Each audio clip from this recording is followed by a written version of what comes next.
নমস্কার, দেখছেন কলকাতা টিভি। আপনাদের সঙ্গে আমি ঋষিকেশ। শুরু করছি সংবাদ সারাদিন। উত্তপ্ত টেকনিশিয়ান স্টুডিও চত্বর, গিল্ডে পদত্যাগের দাবি ঘিরে উত্তেজনা। মিটিং শুরু হওয়ার আগে উত্তেজনা ও বিশৃঙ্খলা। ঘটনাস্থলে পৌঁছে পরিস্থিতি নিয়ন্ত্রণে আনে পুলিশ। গিল্ডের অভ্যন্তরীণ বিভাজন নিয়ে বাড়ছে চর্চা।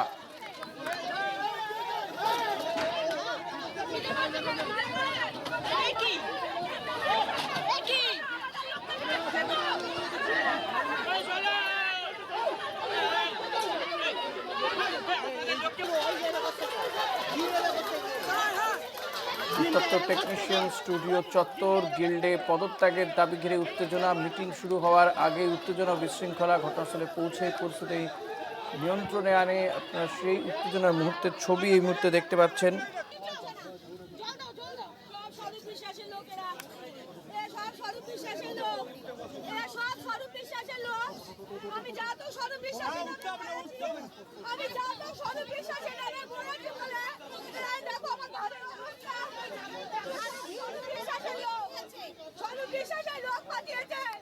অভ্যন্তরীণ বিভাজন নিয়ে বাড়ছে চর্চা।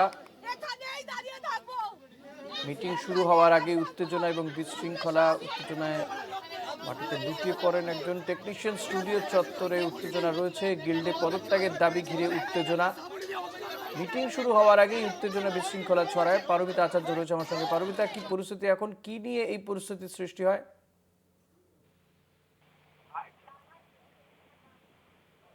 পারমিতা, শোনা যাচ্ছে?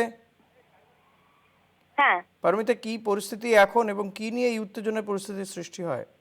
দেখো, গতকাল পাপিয়া অধিকারী একটি বৈঠক ডেকেছিলেন টেকনিশিয়ান স্টুডিও চত্বরে। সেখানে তিনি বলেন যে টেকনিশিয়ানদের যে ম্যানেজার গিল্ড রয়েছে তার সভাপতি বাবাই হাসান, সভাপতি এবং সহসভাপতি, এই দুজনকে তাদের পদ ছাড়ার নির্দেশ দিয়েছিলেন সেই বৈঠকে পাপিয়া অধিকারী। এবং সেই নিয়েই বাবাই হাসান এবং টেকনিশিয়ানদের অধিকাংশ তারা আজ টেকনিশিয়ান স্টুডিওতে আরেকটি বৈঠকের ডাক দেন। কিন্তু টেকনিশিয়ান স্টুডিওয়ে এত টেকনিশিয়ানরা জমায়েত হয়, তাই টেকনিশিয়ান স্টুডিওয়ে বৈঠক হয় না। টেকনিশিয়ান স্টুডিও লাগোয়া একটি মাঠ রয়েছে, সেখানে বৈঠকে সামিল হতে বহু টেকনিশিয়ানরা জমায়েত হন। কিন্তু বৈঠক শুরুর আগেই কিছু মানুষ এসে ঢিল ছোড়ে, ডিম ছোড়ে এবং পাথর ছোড়াছুড়ি করে এবং তারা নিজেদেরকে টেকনিশিয়ান বলে দাবি করলেও টেকনিশিয়ানদের একাংশ, যারা 30 বছরেরও বেশি সময় ধরে টেকনিশিয়ানে স্টুডিওয়ে কাজ করছে, স্টুডিও পাড়ায় কাজ করছে, তারা দাবি করছে যে তারা কখনোই টেকনিশিয়ান নয়, তারা রাত 12টার পর হয়ে যাওয়া বিজেপি। তাই তারাই এই বিক্ষোভ করেছে এবং এই মুহূর্তে পরিস্থিতি নিয়ন্ত্রণে হলেও পুলিশ মোতায়েন রয়েছে। বিশাল সংখ্যক রিজেন্ট পার্ক থানার পুলিশ এসে পরিস্থিতি নিয়ন্ত্রণে আনে। ঘটনার কোন দিকে এগোচ্ছে তা বোঝা না গেলেও বাবাই এবং হাসান, যাদেরকে পদ ছাড়ার নির্দেশ দিয়েছিলেন পাপিয়া অধিকারী, তারা কিন্তু আসেনি আজকের এই বৈঠকে অধিকাংশ টেকনিশিয়ানরা এসছে, তারা আহতও হয়েছে। একজন টেকনিশিয়ানকে বাঙুর হাসপাতালে নিয়ে যাওয়া হয়েছে, তিনি গুরুতর চোট পেয়েছেন। যারা পাথর ছুঁড়েছে, ডিম ছুঁড়েছে, তাদের আঘাতে। তবে এই মুহূর্তে পরিস্থিতি নিয়ন্ত্রণে। টেকনিশিয়ানদের ভবিষ্যৎ কোন দিকে, তারা কাজ করতে পারবে কিনা তা কিন্তু এখনো অনিশ্চিত। ঋষি, যে বৈঠক হওয়ার কথা ছিল সেটা তাহলে তো হয়নি এখনো।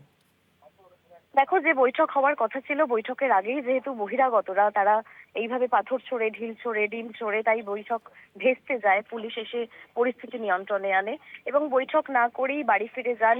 এবং টেকনিশিয়ানদের একাংশের দাবি যে যারা এই পাথর ছোড়াছুড়ি করেছে তারা রাত 12টার পর হয়ে যাওয়া বিজেপি, তারা কখনোই টেকনিশিয়ান নয়। কারণ তাদের এই এতগুলো বছর ধরে তাদের কাজ করতে দেখা যায়নি, তারা বিজেপি বলেই দাগাচ্ছে টেকনিশিয়ানদের একাংশ। ঋষি, ধন্যবাদ পারমিতা। কথা বলছিলাম প্রতিনিধি পারমিতা আচার্যের সঙ্গে। উত্তপ্ত টেকনিশিয়ান স্টুডিও চত্বর, টেকনিশিয়ানদের মধ্যে বিভাজন। ম্যানেজার গিল্ডের সভাপতি এবং সহসভাপতি বাবাই হাসানকে গতকাল পাপিয়া অধিকারী বলেছিলেন পদ ছাড়তে। এ নিয়ে আজ বাবাই হাসানের টিম একটি মিটিং ডেকেছিল, কিন্তু মিটিং শুরুর আগেই গণ্ডগোল শুরু হয় এবং ইট ছোড়া হয়, ডিম ছোড়া হয়। বাইরে থেকে বহিরাগতরা এসে এই কাজ করে বলে অভিযোগ, যদিও পুলিশ পরিস্থিতি নিয়ন্ত্রণে নিয়ে এসছে।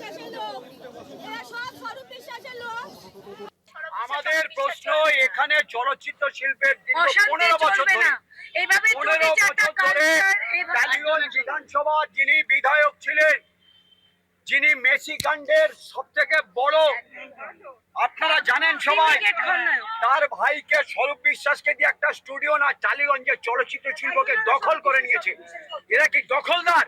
এর দখলদার মুক্ত করার জন্যই আমরা এই সমাজের সাধারণ সংস্কৃতি প্রেমী মানুষ আমরা চাই টালিগঞ্জ চলচ্চিত্র শিল্পে সবাই কাজ করবে, কিন্তু অবৈধভাবে যারা অন্যায় করছে দিনের পর দিন 15 বছর ধরে তাদেরকে একটু বাইরে থাকতে হবে। যাদের হাতে কাজ নেই, যাদের কাজ ছিনিয়ে নিয়েছে এরা 15 বছর ধরে, প্রত্যেকটা মানুষের পেটে ভাত হাতে কাজ, এটা পশ্চিমবঙ্গের মাননীয় মুখ্যমন্ত্রী শ্রদ্ধেয় শুভেন্দু অধিকারীর ভাবনা।